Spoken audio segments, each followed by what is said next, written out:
and welcome to another edition of Tribulations Ready Survival. I'm Michael, and welcome to our next video. I think this is our third video, and this is Prepping 101, Basic Prepping.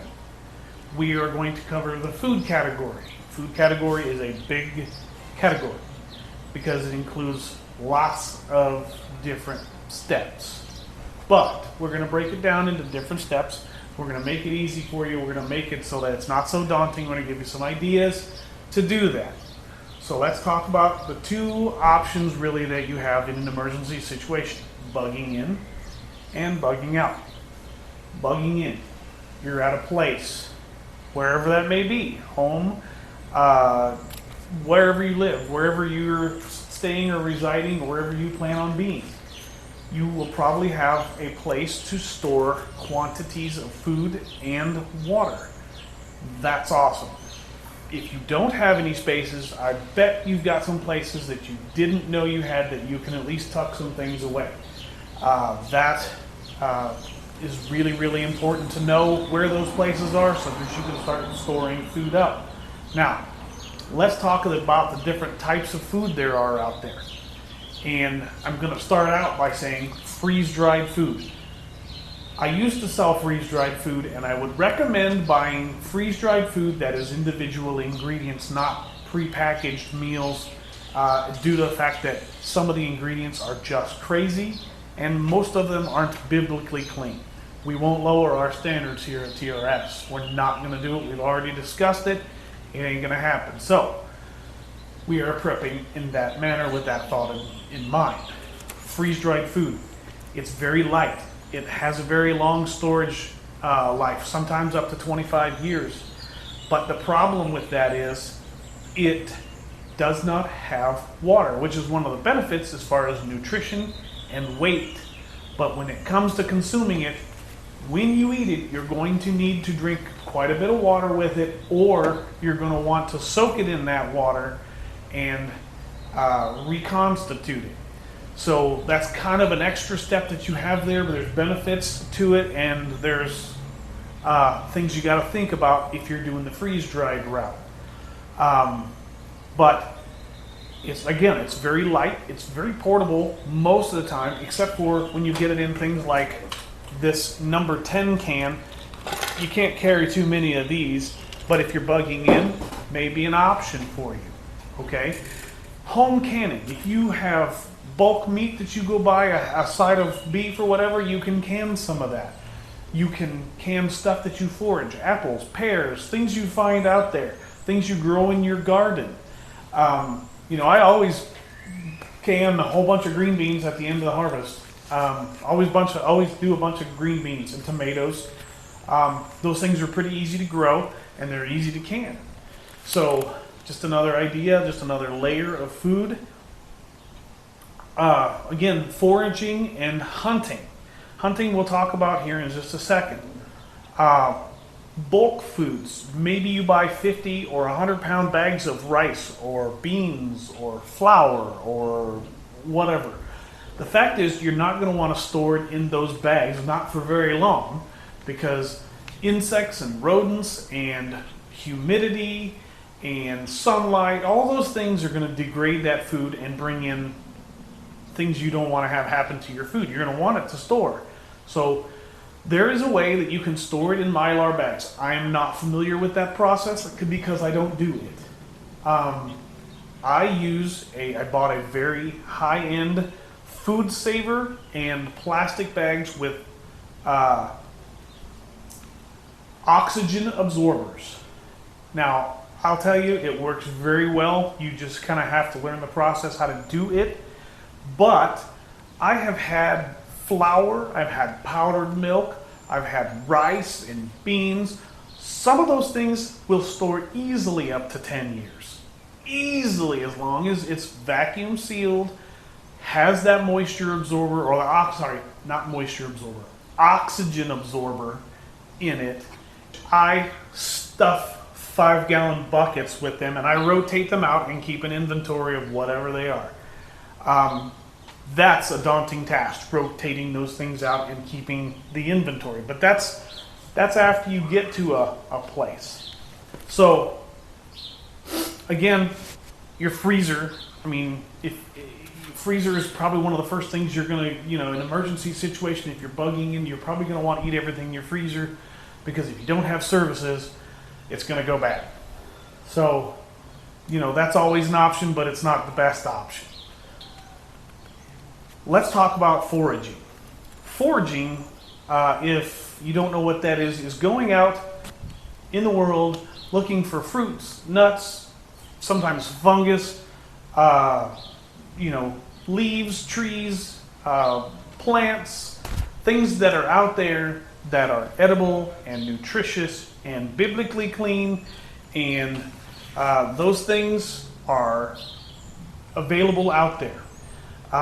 Sometimes you can bring those home, can them. You can, do all kinds of stuff with the foraging stuff. My wife does a lot of that, and we've done some videos. So take a look at those videos, please. But hunting. You can also go out and hunt. Maybe you get a deer, maybe you get a bunch of fish, maybe you get whatever you hunt, and you can that. Maybe even freeze dry it. I mean, those are all options. But the fact is, in an emergency situation, going out to fish, going out to hunt may or may not be an option for you. It may not be a safe place to be out there fishing or hunting with people with a whole bunch of firearms that probably haven't had a whole lot of training, everybody trying to shoot the same animal. Not a situation I want to be in. So those may be options. That may not be the only option, or best option anyways. Especially if you're bugging in, it's good to have that food so you don't have to go out and be a part of that. That's kind of the whole deal. So, all right.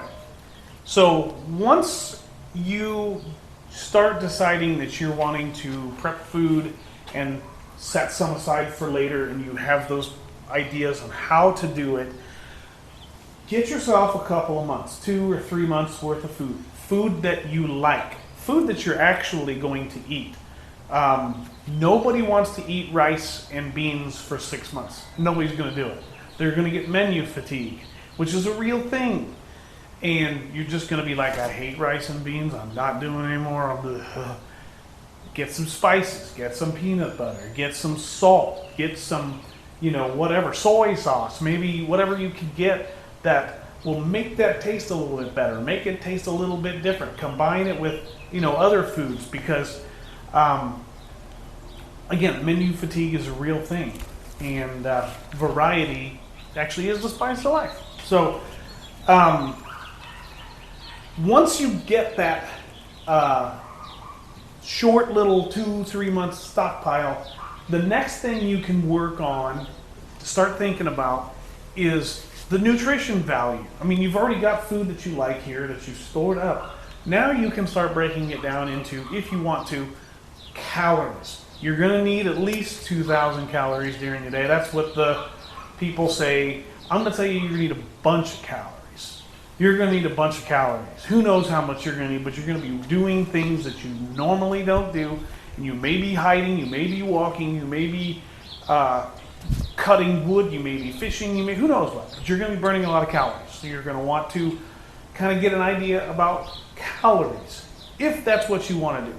I don't pay a whole lot of attention to it. I just know that the food I got, I'm going to like, and it has a very high nutritional value, and it is high quality food. Now, you can also think of the nutritious side, not just the calorie side, but the nutritious side. If you want to break it down into certain things like vitamins and minerals and whatever.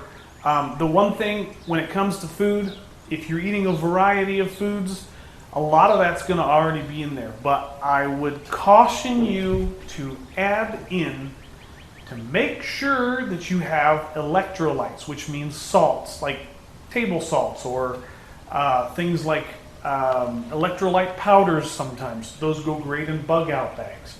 But if you're bugging in, you're going to want to make sure you have as good a nutrition as you possibly can. as you get further on down the road of storing food. Now, let's go to the bug out side. If you've got to go, you're not going to want to carry a bunch of number 10 cans of freeze-dried food. It's just not going to happen. It's not possible. You're going to need all the tools. You're going to have what you have. And so some of the things that I've explored are prepackaged meals, which I don't recommend. Again, you don't know what the ingredients are. I've done a couple of flavor tests and taste tests on those things. They are not really that great. One of the things that I do use, and I have done a review video on, are emergency food bars. High calorie, good nutrition. They're a little weighty, but literally 2,400 plus calories in one square. And it's something you're going to snack on all day. It needs a little bit of water because it is dry. It's not freeze dried, but it is dry. But for a bug out situation and food, that's probably a really good idea. There are some other ideas out there. Again, foraging, if you're out on the whatever, but you're going to need something. If you're really using your bug out bag, you're going to need something quick, fast, and in a hurry. You're going to need that nutrition. Now, we've already talked about storing up the food and water and the bug in. Let's talk about water on the outside when you're bugging out, if you have to bug out. You're going to have to filter the water and or boil it, depending on the situation. If you can boil it, that's great. That's always an option. If you can get a fire to boil the water. If not, things like water straws, water bottles that have those filters in them, those work great too. It will filter out a lot of the things in an emergency situation. You're going to need that water. You're not going to carry it. Every gallon of water weighs 5 pounds, about. So you don't want to be carrying tons and tons of water because, that's just ridiculously heavy. But I will tell you, God has built us with the ultimate water carrier right there. You can store a lot of water in your body. So just think about that. You don't want to be the guy out there with an empty or a full canteen and an empty stomach and no water. Store it in your body here, okay? Because that has happened. In emergency situations, they've found people who were found dehydrated. They were trying to ration their water. They found them, they were dehydrated, and they still had a full canteen of water. Not a good idea. So, all right, that concludes the different types of bug in, bug out, types of foods, all that. Let's talk about some tools, okay? So, some of the tools, if you're planning on hunting, you may need a bow, you may need an arrow, you may need a fishing rod or a fishing line or a rifle or a handgun, whatever you're going to try and get food with. You're going to need to be able to practice with that and know how to use it effectively so that you can get that food. Again, we're not lowering our standards here. We won't eat anything that's biblically unclean.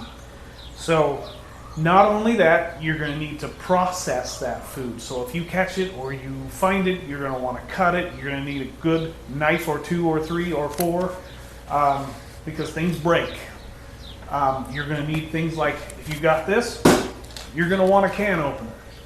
You're going to want a can opener in your bag. You're going to need 4 or 5 around the house, just wherever you store your stuff, so that when you get there, you are able to open up those cans. Because in an emergency situation, you are not going to want to sit there. Think about it. You are not going to want to sit there, I don't have a can opener. How am I going to open this thing? Well, you're going to probably smash it up somehow. Waste half your food, contaminate it with metal shards or whatever, glass, who knows, and waste your food. Get a can opener. There you are, problem solved. Get a multi-tool. It's got can openers on it. Hey, sneak one in your bug out bag. Maybe if you run across somebody who's got some canned foods and they don't have a can opener, maybe they'll share it with you or give you some if you let them use your can opener. I mean, there's all kinds of things. Bartering is a real thing. But tools. Now, let's just say you decide to store all this food. You decide to take that journey and store all that food and boil all that water when and if it's necessary. You're gonna need a way to start a fire. You need to practice fire starting. We've done some videos on that. I know multiple ways. You're going to need to have multiple ways because not everything's going to work when you need it to. But at home, bugging in, no services. You may not have natural gas. You may not have electricity. If you have a propane or a butane stove, that's a great option. If your choice is to go out back and cook in the barbecue or your fire pit or whatever, understand your neighbors are going to know that you're cooking food. They're going to smell that wood and that fire, and whoever it is. That think of the last time your neighbor smoked a turkey. You smelled it blocks and blocks away. You don't want to advertise that you have food. You don't want to advertise that.